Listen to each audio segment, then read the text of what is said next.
لله رب العالمين والصلاة والسلام على أشرف الأنبياء والمرسلين نبينا محمد وعلى آله وصحبه أجمعين أما بعد. On continue, Inch'Allah Ta'ala, là où on s'était laissé. Donc, on est à la page 8 de Mukhtasar Minhaj al-Qasidin. Donc, une petite remarque avant de commencer. Une remarque que m'a fait un frère, qu'Allah Azza wa Jalla le récompense. Donc, je vous avais cité auparavant que ce livre était celui de Abu Qudam al-Maqdisi, donc l'auteur de Al-Mughni, alors qu'en réalité, c'était une erreur de ma part. Ce livre n'est pas celui d'Abu Qudam al-Maqdisi. Donc, il est d'un autre auteur, un autre savant qui partage le même nom que lui, Abu Qudama, mais ça en est un autre, ce n'était pas celui que j'avais cité auparavant.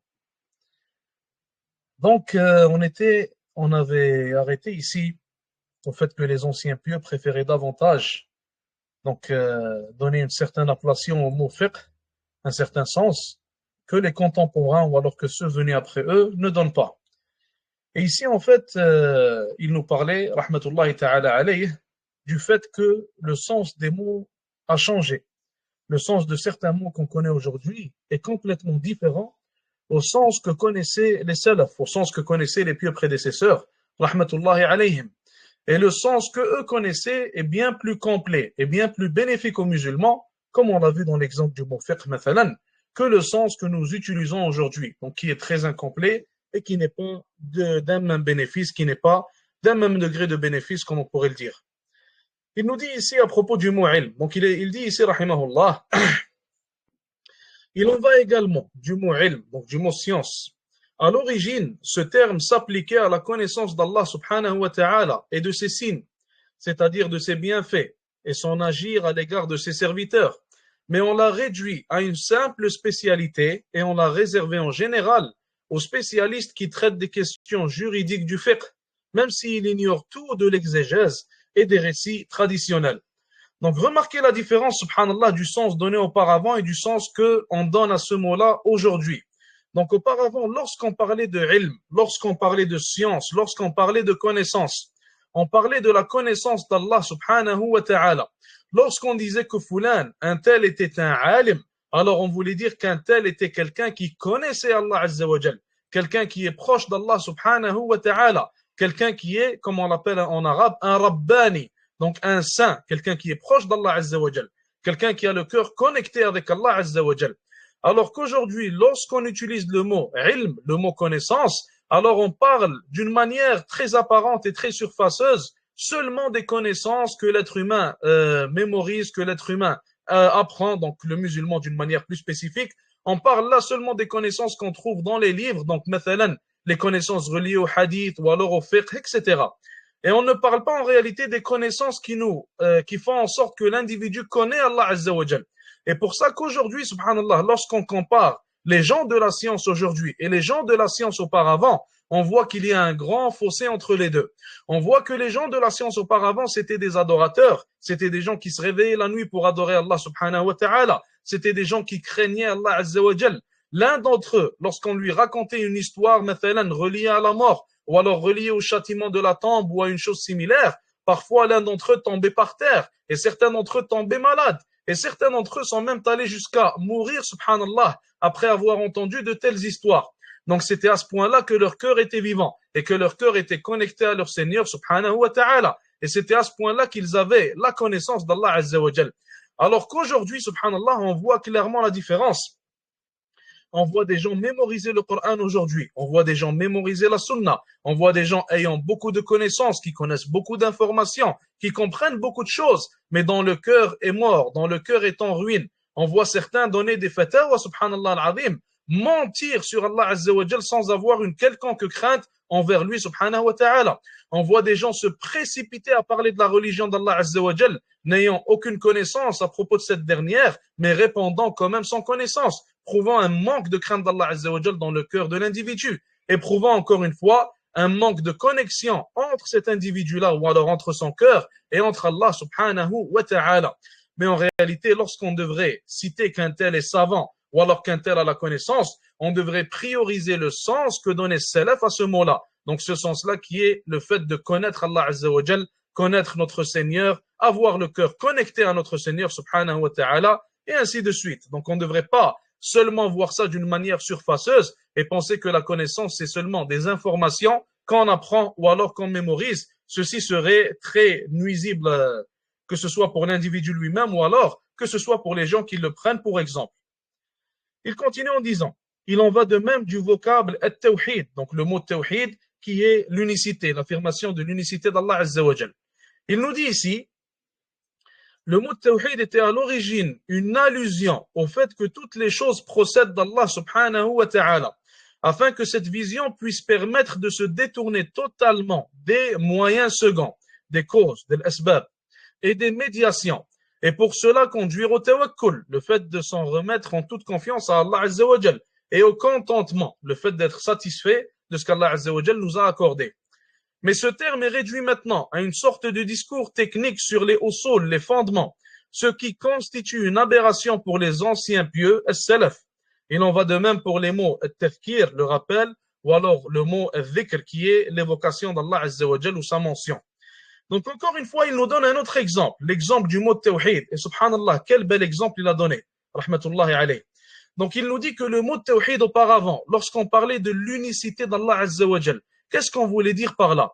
On voulait parler en réalité de l'unicité que l'individu doit avoir dans son cœur, de cette unicité qui doit être ferme et qui doit être ancrée dans le cœur de tout musulman, sachant que tout provient d'Allah Azza wa Jal, sachant que tout le bien qui me touche vient d'Allah subhanahu wa ta'ala, sachant que tout mal qui m'a touché vient d'Allah Azza wa Jal, et c'est le seul qui peut me sortir de ce problème ou alors qui peut me sauver de ce mal-là. Sachant que toute chose qu'il y a autour de nous est sous le contrôle d'Allah subhanahu wa ta'ala, sachant qu'il n'y a aucun parmi les ennemis des musulmans qui est au-dessus d'Allah Azza wa Jal et qui n'est pas sous son contrôle. Donc toutes ces définitions et toutes ces compréhensions-là, c'est ce qui a été voulu par le mot tawhid dans le temps de salaf. En réalité, ce qu'on pourrait tirer de ça, c'est que le mot tawhid pour eux, ce n'était pas seulement des informations qu'on trouve dans des livres et après quand on se retrouve sur le terrain, on n'en trouve aucune application. Mais plutôt pour eux, c'était l'ilm, c'était les informations qu'on trouve dans les livres, et puis par après, l'amal, l'application de ces mêmes informations-là. Et c'est ce qu'on veut en réalité, c'est ce que Talib l'ilm il veut, et c'est ce que tout musulman veut. On veut que ce tawhid-là, cette unicité-là de laquelle on parle dans les livres, elle soit ancrée dans nos cœurs. On veut que lorsqu'une musiba, lorsqu'une calamité nous touche, notre cœur se retourne directement et en premier lieu vers Allah subhanahu wa ta'ala seul. On veut que lorsque le musulman ait un quelconque besoin, alors le premier vers qui il se tourne, c'est Allah subhanahu wa ta'ala. Ce n'est pas un individu ou alors une créature ou alors un humain ou alors n'importe qui d'autre. Il se tourne directement, en premier lieu et seulement vers Allah subhanahu wa ta'ala. On veut que lorsque l'être humain a un besoin, lorsqu'il veut mettre une chose, il désire avoir une quelconque chose, alors il se tourne vers Allah subhanahu wa ta'ala. On veut que lorsque le musulman se trouve maintenant entre des ennemis, entre les ennemis d'Allah Azza wa Jal, et il se trouve affaibli, alors il se tourne vers Allah subhanahu wa ta'ala, comme l'ont fait Ibrahim alayhi salam et comme l'a fait notre prophète sallallahu alayhi wa sallam. Il est rapporté dans le hadith que Ibrahim alayhi salam, lorsqu'il a été jeté dans le feu, il a dit quoi? Il a dit Hasbi Allahu wa ni'mal wakil. Et lorsque Muhammad sallallahu alayhi wa sallam, il lui a été dit que les ennemis se sont regroupés contre lui et contre Sahaba radiyallahu anhum, qu'est-ce qu'il a dit? Il a dit Hasbi Allahu wa ni'mal wakil. Et c'est en réalité là un cœur qui est rempli de tawhid et un cœur qui a compris le tawhid. Le tawhid, ce n'est pas simplement finir le livre du tawhid, avoir une ijaza, un certificat à propos de ce livre-là, ou alors même le mémoriser, et lorsqu'on se retrouve sur le terrain, billah, on voit tout le contraire du tawhid. C'est pas ça qui est voulu. Mais plutôt ce qui est voulu, c'est le sens que donnait salaf à ce mot-là, l'application de ce tawhid et le fait qu'il soit ancré dans le cœur de l'individu.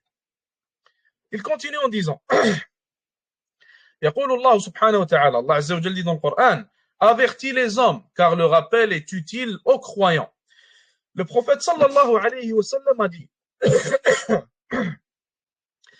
lorsque vous passerez près des jardins du paradis, installez-vous pour vous y repaître. Les gens présents ont demandé quels sont les jardins du paradis et il a répondu sallallahu alayhi wa sallam ce sont les assises consacrées au dhikr. Donc lorsque un groupe de musulmans s'assoit et qu'ils commencent à évoquer Allah Azza wa Jal, que ce soit une assise de science, que ce soit une assise d'exhortation, une assise où on se rappelle d'Allah subhanahu wa ta'ala, comme le disaient les Sahaba radiyallahu anhum, lorsque certains d'entre eux se rencontraient, alors ils se disaient, Da'na nu'min billahi sa'a. Ils se disaient entre eux, viens, on s'assoit et on croit durant 1 heure en Allah Azza wa Jal. Qu'est-ce qu'il voulait dire par l'iman, par la croyance à ce moment-là? Il voulait dire on se rappelle d'Allah subhanahu wa ta'ala pendant 1 heure. Et ils s'assoyaient dans de telles assises pour évoquer Allah Azza wa Jal, se rappeler de lui, pour rappeler à leurs frères les bienfaits d'Allah subhanahu wa ta'ala, pour rappeler à leurs frères l'importance du tawhid, les vertus du tawhid, etc. Donc ces assises-là, elles ont été appelées par le Nabi alayhi salatu wassalam comme des jardins du paradis. Donc des jardins du paradis avant le paradis, car on peut les trouver ici même sur terre, dans cette dunya.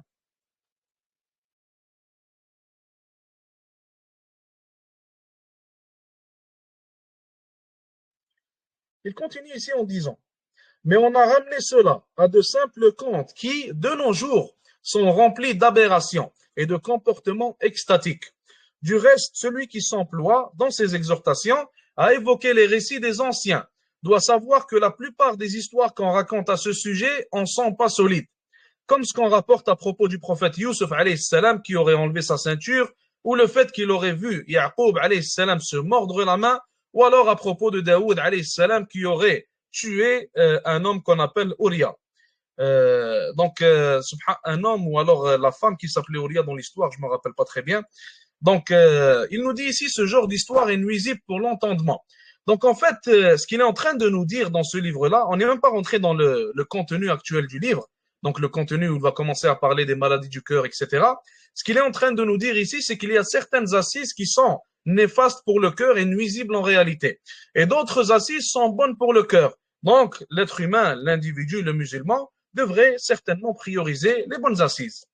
Il continue en disant, pour ce qui est des aberrations et des comportements extatiques, c'est ce qui nuit le plus aux gens du commun, parce qu'ils portent sur l'évocation de l'amour, de la communion dans l'amour et des douleurs de la séparation.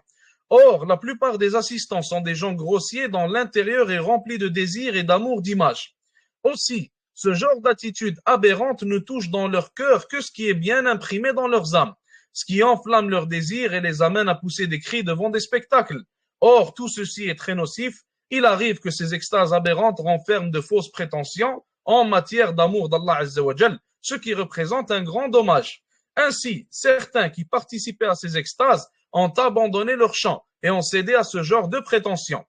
Il en va de même enfin du mot hikmah, donc il nous parle encore une fois d'un mot dont le sens a été changé. Il dit ici, or la sagesse c'est à la fois la science, l'ilm, et la pratique de cette science-là, donc l'amal, son application. Ibn Qutayba rahimahullah disait, l'homme ne devient sage que s'il unit la science et la pratique. Mais à notre époque, ce mot hikmah s'applique aux médecins et à l'astrologue.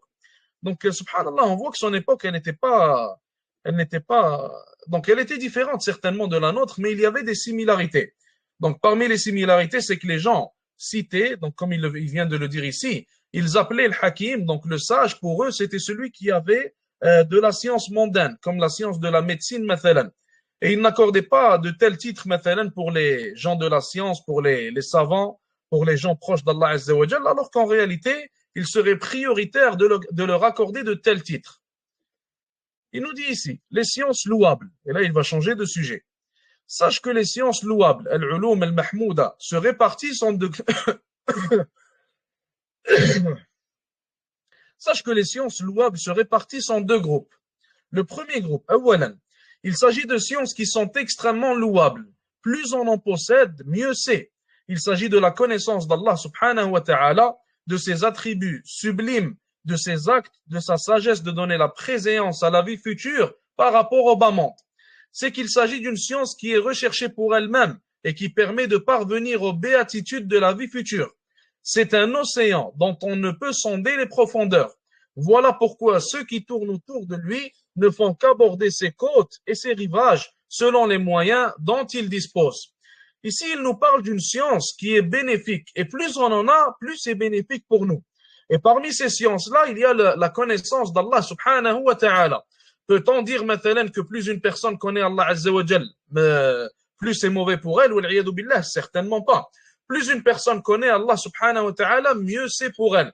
Plus une personne connaît Allah subhanahu wa ta'ala, plus elle va l'aimer. Plus une personne connaît Allah subhanahu wa ta'ala, plus elle va le craindre.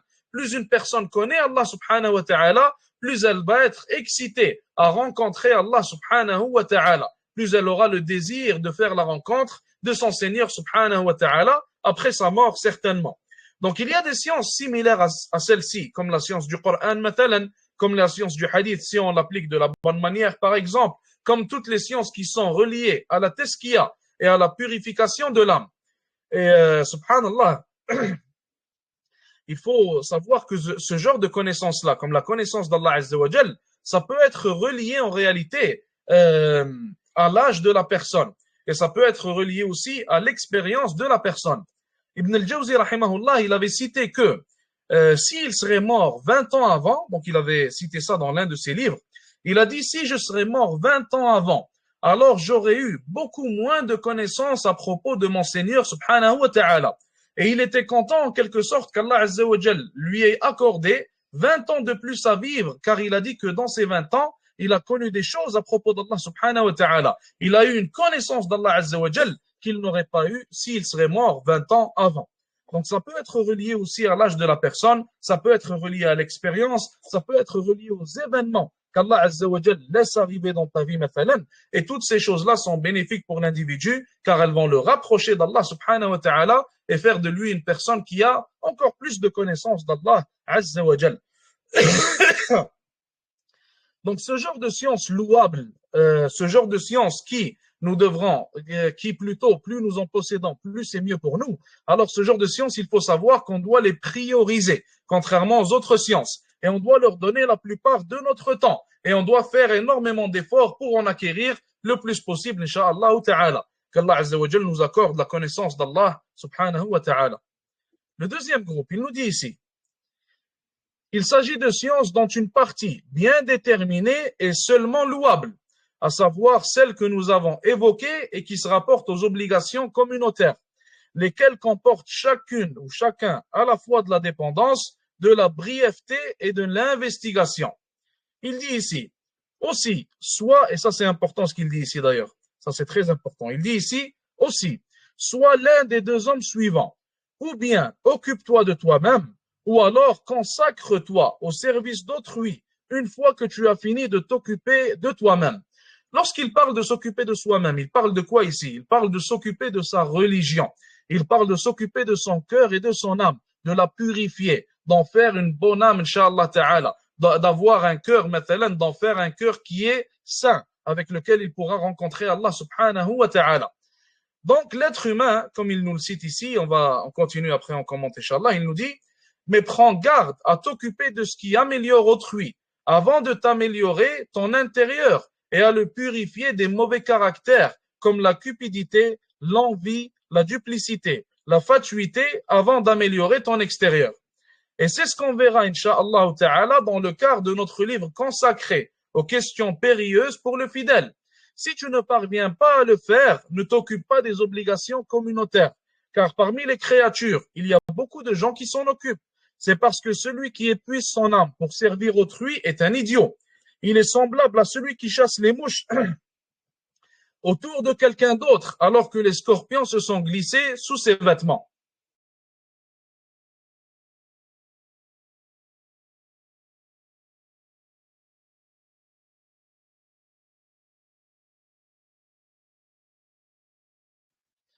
En fait, ici, il nous parle de l'individu qui n'arrive pas à prendre soin de son âme et de son cœur, et qui veut aller prendre soin des cœurs des gens, et qui veut aller prendre soin du dîn des gens. Un exemple de cela. Une personne qui veut aller faire la da'wa aux gens, et qui veut être un da'i, alors que cette personne a brûlé les étapes et n'a même pas pris soin de son cœur, n'a même pas pris le temps de prendre soin de son âme, de purifier son âme, de purifier son intention et de prendre soin de toutes ces choses-là qui vont en réalité être des causes qui feront de lui soit une personne du paradis ou alors une personne de l'enfer. Mais ce qu'il va faire, au lieu de passer par cela, au lieu de régler ce problème urgent qui le concerne lui, il va aller régler les problèmes des gens. Et il va être en quelque sorte, comme l'exemple que donnent les savants, il va être en quelque sorte un pan que les gens utiliseront pour aller au paradis, et puis à la fin, lui, sera jeté en enfer. Donc l'individu, le musulman, l'intelligence qu'il doit faire, c'est commencer à régler ses problèmes à lui, commencer à sauver sa propre personne. Ce n'est pas imaginable qu'une personne, mathalan, elle ait du mal avec les 5 prières obligatoires et que cette même personne-là, elle ait envie d'être un da'i, elle ait envie d'être une personne qui va faire la da'wa et qui va appeler les gens vers Allah Azza wa Jal. Ce n'est pas normal. Et c'est une chose qu'on voit souvent aujourd'hui, car aujourd'hui, tout le monde est un da'i. Aujourd'hui, tout le monde fait la da'wa sans aucune limite. Tout le monde fait tout et n'importe quoi. Alors que la plupart des gens qui font la da'wa, malheureusement, ne méritent pas de faire la da'wa. La plupart de ces gens-là, malheureusement, ne font pas la da'wa comme il se doit. Donc, mathalan, on va voir quelqu'un qui va aller faire la da'wa, qui va aller, mathalan, s'asseoir devant les gens, leur parler avec un certain visage. Et lorsqu'il finit sa da'wa, il revient avec ses amis, il a un tout autre visage. Il a un tout autre comportement. Il fait des choses complètement contraires aux choses qu'il a prêchées lorsqu'il faisait la da'wa. Donc, un tel individu, en réalité, quelle erreur est-ce qu'il a fait? Il a fait l'erreur de ne pas prendre soin de son âme à lui et de son cœur à lui. Et il a essayé d'aller prendre soin du cœur et de l'âme d'autrui. Et en réalité, on ne dit pas qu'il l'a fait avec une mauvaise intention. On pense que la plupart, Inch'Allah Ta'ala, ont essayé de faire ça avec une bonne intention, en voulant sauver les gens, en voulant être bénéfique aux musulmans et à l'islam. Sauf qu'en réalité, comme certains parmi Sahaba radiyallahu anhum disaient, avoir une bonne intention ne suffit pas pour être correct. Avoir une bonne intention ne suffit pas pour être correct. Il est possible qu'une personne ait une bonne intention, mais qu'elle soit complètement à côté de la plaque pour ce qui est de l'action qu'elle fait. Donc la bonne intention n'est pas suffisante. Il faut la bonne intention et il faut aussi avoir la connaissance nécessaire qui va nous dicter, Inch'Allah Ta'ala, la manière dont on doit s'y prendre et quelle action faire, quelle action ne pas faire. Donc, on répète, comme il l'a dit ici, rahmatullahi alayh, il faut prendre soin de son cœur, de ses obligations individuelles, de sa relation avec Allah subhanahu wa ta'ala, avant de vouloir prendre soin de la relation des autres avec Allah azza wa jal, ou alors de leur cœur, ou alors de leur religion. Et quiconque saute cette étape-là, billah, alors il est craint pour lui qu'il soit un pont qui mène les gens vers le paradis et qui sera par après, billah, jeté en enfer. Qu'Allah azza wa jal nous en préserve, ainsi que tous les musulmans. Il continue en disant, lorsque tu termines de t'occuper de ton âme et de sa purification, ce qui n'est pas à la portée de tout le monde, et ça il faut mettre des traits en bas de cette phrase-là, ce qui n'est pas à la portée de tout le monde.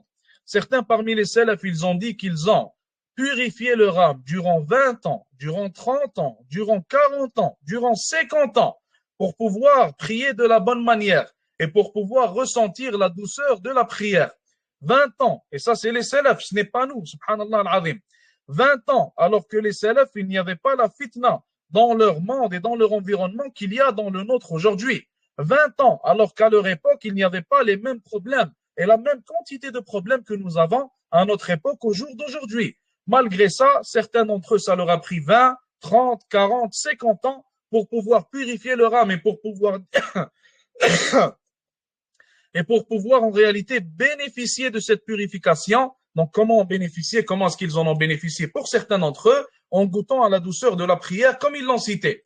Donc, la purification de l'âme, c'est pas une chose qui va se faire en finissant un livre ou deux ou trois. La purification de l'âme, c'est un projet qui commence du moment où tu te rends compte qu'il est obligatoire jusqu'à ce que tu rencontres Allah Azza wa Jal. Donc, ce projet-là, il n'a pas de fin. Il n'y a pas une journée où tu vas te réveiller, tu vas te dire, moi c'est bon, mon âme elle est assez pure, Inch'Allah Ta'ala. Et d'ailleurs, il faut savoir que l'âme, tout comme elle se purifie, il faut savoir qu'elle se salit parfois. Tout comme on peut la purifier et la corriger, elle peut devenir corrompue par après. Donc, dû aux événements, dû à l'environnement, dû au fitan qu'il y a autour, dû au péché, etc. Donc, la purification de l'âme, en réalité, c'est un processus qui va durer jusqu'à la fin de la vie de l'individu, tout simplement. Donc, il n'a pas de fin. Il a un début, mais il n'a pas de fin. Il continue en disant, occupe-toi des obligations communautaires en respectant la progression en ce domaine. Et lorsqu'une personne a avancé dans la purification de l'âme, lorsqu'une personne a atteint un bon niveau là-dedans, c'est là qu'elle peut se permettre, donc certainement des chouïours lui diront, c'est là qu'elle peut se permettre de faire la da'wa, c'est là qu'elle peut se permettre d'être un exemple pour les gens islamiquement parlant. Donc, ce n'est pas une chose que lui-même va décider, comme on a dit, mais ce sont plutôt des chouïours, c'est chouïours à la personne qui lui diront qu'elle a le droit de faire ça. Et ce n'est pas n'importe qui non plus qui peut le faire, c'est une personne qui a grandement pris soin de purifier son âme.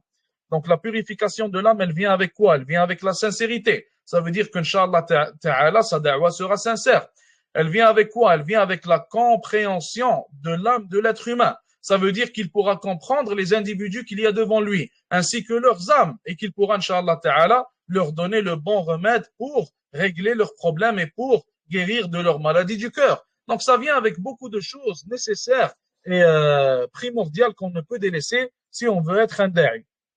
Il continue en disant: commence donc par le livre d'Allah Azza wa Jal, puis par la sunna de son messager alayhi salatu wassalam. Maintenant, si une personne maintenant veut faire talab al-ilm, certains vont lui dire commence par mémoriser le Coran au complet et par après reviens. Donc une personne qui vient de se convertir, de se repentir maintenant, ils vont lui dire mémorise le Coran et après reviens. En réalité, Wallahu ta'ala a'lam, comme l'ont cité certains savants, cette réponse elle est erronée. Cette réponse est une erreur.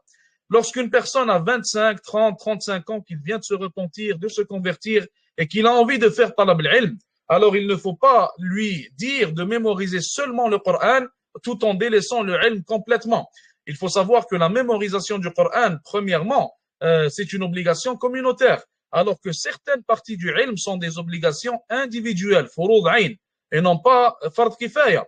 Donc à ce moment-là, on lui dit, Inch'Allah Ta'ala, de mémoriser le Coran et en même temps de prendre soin d'étudier le ilm qui est obligatoire pour sa personne. Et il peut faire les deux en même temps, il peut combiner entre les deux, Inch'Allah Ta'ala. Il continue en disant, ensuite, occupe-toi des sciences du Coran, comme l'exégèse, l'abrogeant et l'abrogé, le-nasikh ou le-mansoukh, les versets clairs et les versets ambivalents, etc. Il en va de même pour ce qui est de la sunna du prophète, alayhi salatu wassalam. Ensuite, occupe-toi des questions subsidiaires et des principes du fiqh, et ainsi de suite pour le reste des sciences, selon le temps qui te reste à vivre. Mais ne consacre pas toute ta vie à l'une de ces disciplines dans le but d'embrasser totalement, ou de l'embrasser totalement, donc de tout comprendre de cette discipline, car la science est vaste et ta vie est brève. En plus, ces sciences sont des outils qui servent à autre chose. Or, dans toute chose qui n'est pas visée pour elle-même, on ne doit pas oublier la finalité qui y réside. Donc, il nous parle un peu de l'importance de faire passer certaines sciences avant d'autres sciences. Il y en a qui sont prioritaires et d'autres qui sont secondaires. Et aussi un point qu'on pourrait ajouter à propos de ça, à propos de ce qui fait d'une science une science prioritaire ou alors secondaire, il faut savoir que selon l'époque dans laquelle nous sommes, l'islam est attaqué de certaines manières, donc de certaines techniques sont utilisées en quelque sorte pour attaquer l'islam. L'une des techniques qui revient le plus aujourd'hui, donc à l'époque dans laquelle nous sommes, c'est le fait d'attaquer la sunna. Donc attaquer la sunna, attaquer la tradition du prophète, alayhi salatu wassalam, en voulant par cela invalider les hadiths et en voulant par cela invalider le deuxième principe de fiqh qui est la sunna du prophète sallallahu alayhi wa sallam. Qu'est-ce que je veux vous dire par là? Je veux vous dire par là que lorsqu'on est à une époque où il y a certaines attaques contre l'islam et où il y a certaines techniques utilisées pour attaquer la religion d'Allah Azza wa Jal, alors le musulman se doit de prendre soin de défendre ce côté-là de la religion d'Allah subhanahu wa ta'ala et d'apprendre la connaissance nécessaire dont il aura besoin pour défendre ce côté-là de la religion d'Allah Azza wa Jal. Comme dans l'exemple qu'on a cité, donc on le recite, les attaques contre la sunna. Alors ce qui devrait être fait aujourd'hui, c'est que le musulman apprenne la sunna, qu'il apprenne les usul de la sunna, les fondements de la sunna, qu'il apprenne ce qui fait en sorte que la sunna est un asl, est un fondement de la religion, et ce qui fait en sorte que la sunna est valide et qu'on devrait l'utiliser et l'apprendre. Et après, il va utiliser tous ces arguments-là pour défendre la sunna du prophète, alayhi salatu wassalam, et pour défendre sa place en islam. Car aujourd'hui, subhanallah al-azim, beaucoup de gens, parmi la masse des gens, parmi la masse des musulmans, donc des gens maintenant qui ne font pas nécessairement talab al-ilm ou qui n'ont pas nécessairement de liaison avec l'ilm, ils sont touchés par ce genre d'idéologie, donc ce genre d'ambiguïté qui sont propagées sur les réseaux, sur YouTube, sur n'importe quel réseau, Facebook. Beaucoup parmi les gens de la masse des musulmans sont touchés par ça. Et beaucoup parmi eux, subhanallah, ont fini par délaisser la sunna et mécroire en la sunna. Donc, en ne suivant comme ils le prétendent faussement certainement, en ne suivant que le Coran. Donc, ils délaissent complètement la sunna et prétendent suivre seulement le Coran, seulement le livre d'Allah Azza wa Jal. Alors, ces gens-là, en réalité, ce sont des musulmans que nous avons l'obligation de défendre. Donc, on a l'obligation de défendre le musulman militairement parlant en tant que musulman, et on a aussi l'obligation de défendre le musulman idéologiquement parlant. Alors, où sont les musulmans en réalité de cette défense idéologique? Où sont les musulmans? Où sont les musulmans de la défense de la sunna du prophète alayhi salatu salam, de la défense de l'honneur du prophète sallallahu alayhi wa sallam, de la défense de sa religion alayhi salatu salam? On voit que malheureusement, subhanallah, lorsqu'on compare l'état des musulmans et l'état des autres religions, mathalan, lorsqu'une personne attaque le christianisme, tu vas trouver des milliers de chrétiens qui vont sortir et qui vont défendre leur religion. Même chose pour le judaïsme, même chose pour l'athéisme, même chose pour l'hindouisme. Et quand on attaque l'islam, subhanallah, on voit toujours les mêmes personnes ressortir sur YouTube, les mêmes du'at, pour défendre la religion d'Allah Azza wa Jal. Toujours des personnes qui se comptent sur les doigts, subhanallah, leur nombre qui ne dépasse pas les 20, 30, 40, alors que les autres sont comptés par milliers. Donc, où sont les musulmans de leur devoir?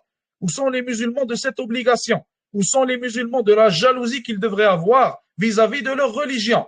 Et malheureusement, plus le temps passe, plus on remarque que les musulmans, ils s'en foutent en réalité de leur religion. Ils n'en ont rien à faire de l'islam. Ils n'en ont rien à faire de défendre Allah Azza wa Jal et défendre son prophète alayhi salatu salam. Et ça, c'est une chose en réalité qui est triste, wallahi. C'est une chose qui est vraiment triste quand on remarque. On voit que tout le monde défend sa religion alors qu'ils sont tous sur le faux. Et les seuls qui ne défendent pas leur religion, c'est les musulmans, alors qu'ils sont sur la vérité. Et ça, c'est triste, wallahi. Et si, mathalan, il n'y a pas assez de gens, comme vous le savez déjà, pour défendre la religion d'Allah Azza wa Jal, alors on va tous payer pour nos lacunes. Et on va tous payer pour notre devoir auquel nous n'avons pas satisfait.